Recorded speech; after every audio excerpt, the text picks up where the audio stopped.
अस्सलाम वालेकुम जी, तुसी वेख रहे हो पंजाबी न्यूज़ चैनल ते मैं वां तुहाडा होस्ट बाउसन फिदो रहमान जाट।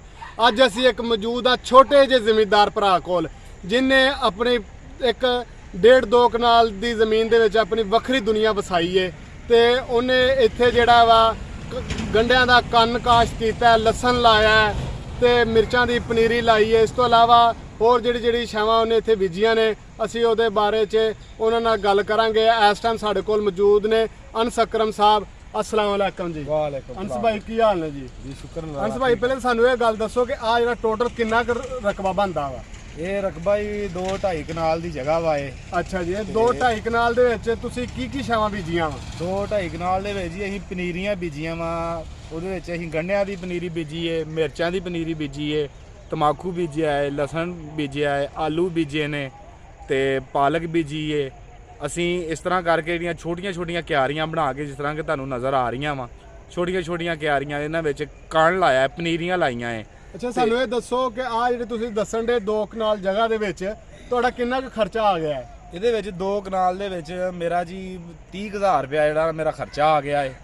ਤੇ ਕਿਉਂਕਿ ਕਣਾਂ ਦੀਆਂ ਪਨੀਰੀਆਂ ਬਹੁਤ ਮਹਿੰਗੀਆਂ ਹੈ, ਉਹਦੀ ਵਜ੍ਹਾ ਤੋਂ ਸਾਡਾ ਜਿਹੜਾ 30,000 ਰੁਪਇਆ ਇੰਨੀ ਕੁ ਜਗ੍ਹਾ ਤੇ ਜਿਹੜਾ ਖਰਚਾ ਆਇਆ ਹੈ। ਤੇ ਇਹ ਜਿਹੜਾ ਵਾ ਕਦੋਂ ਤੱਕ ਜਿਹੜਾ ਨਾ ਇਹ ਪਨੀਰੀਆਂ ਤਿਆਰ ਹੋਣਗੀਆਂ? ਇਹ ਜੀ 2 ਮਹੀਨੇ ਤੱਕ ਜਿਹੜੀ ਨਾ ਇਹ ਪਨੀਰੀ ਤਿਆਰ ਹੋ ਜਾਏਗੀ ਲੰਘਣ ਲਈ।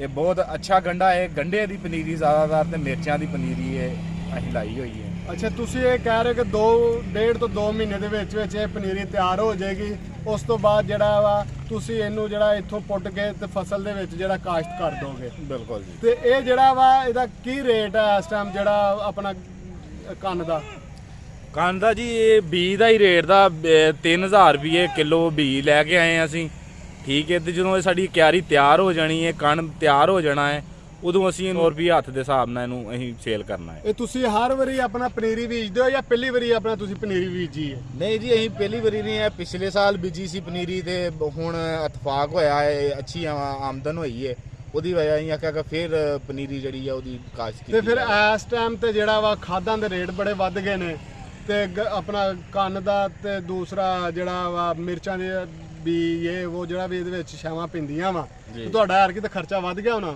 ਜੀ ਬਿਲਕੁਲ, ਸਾਡਾ ਪਿਛਲੀ ਵਾਰੀ ਜਿਹੜਾ ਉਹ ਕਮ ਖਰਚਾ ਆਇਆ ਸੀ, ਜਿਹੜਾ ਐਰਕੀ ਹੈ ਉਹ ਸਾਨੂੰ ਬਹੁਤ ਖਰਚਾ ਆਇਆ ਹੈ। ਖਾਦਾਂ ਜਿਹੜੀਆਂ ਉਹਨਾਂ ਦਾ ਬਹੁਤ ਰੇਟ ਜ਼ਿਆਦਾ ਹੋ ਗਿਆ ਹੈ। ਜ਼ਾਹਰੀ ਗੱਲ, ਪਨੀਰੀਆਂ ਨੂੰ ਖਾਦਾਂ ਪਾਉਣੀਆਂ, ਸਪਰੇਵਾਂ ਕਰਨੀਆਂ ਤੇ ਰੇਟ ਜਿਹੜੇ ਬਹੁਤ ਜ਼ਿਆਦਾ ਹੋ ਗਏ ਨੇ। ਤੇ ਇਹਦਾ ਮਤਲਬ ਹੈ ਕਿ ਆਉਣ ਵਾਲੇ ਦਿਨਾਂ ਦੇ ਵਿੱਚ ਜਦੋਂ ਇਹ ਪਨੀਰੀ ਤਿਆਰ ਹੋਏਗੀ, ਜੇ ਪਿਛਲੇ ਸਾਲ ਜੇ ਤੁਸੀਂ 60 ਰੁਪਏ ਹੱਥ ਵੇਚੀਏ ਤੇ ਐਰਕੀ ਦਾ ਰੇਟ ਜਿਹੜਾ ਵਾ ਉਹ 100 ਰੁਪਏ ਤਕਰੀਬਨ ਹੋਏਗਾ ਫਿਰ? ਬਿਲਕੁਲ ਜੀ। ਦੇਖੋ ਜੀ, ਜਿਸ ਸਾਨੂੰ ਖਾਦਾਂ ਵੀ ਮਹਿੰਗੀਆਂ ਮਿਲਣੀਆਂ ਵਾ, ਸਪਰੇਵਾਂ ਵੀ ਮਹਿੰਗੀਆਂ ਮਿਲਣੀਆਂ ਵਾ, ਤੇ ਜਿਹੜੀਆਂ ਉਹ ਅਸੀਂ ਫਿਰ ਇਸੇ ਵਾਸਤੇ ਅਸੀਂ ਸਾਨੂੰ ਮਜਬੂਰੀ ਸਾਡੀ ਬਣਨੀ ਆ ਕਿ ਅਸੀਂ ਵੀ ਇਹਨਾਂ ਨੂੰ ਜ਼ਿਆਦਾ ਕੀਮਤ ਤੇ ਵੇਚੀਏ।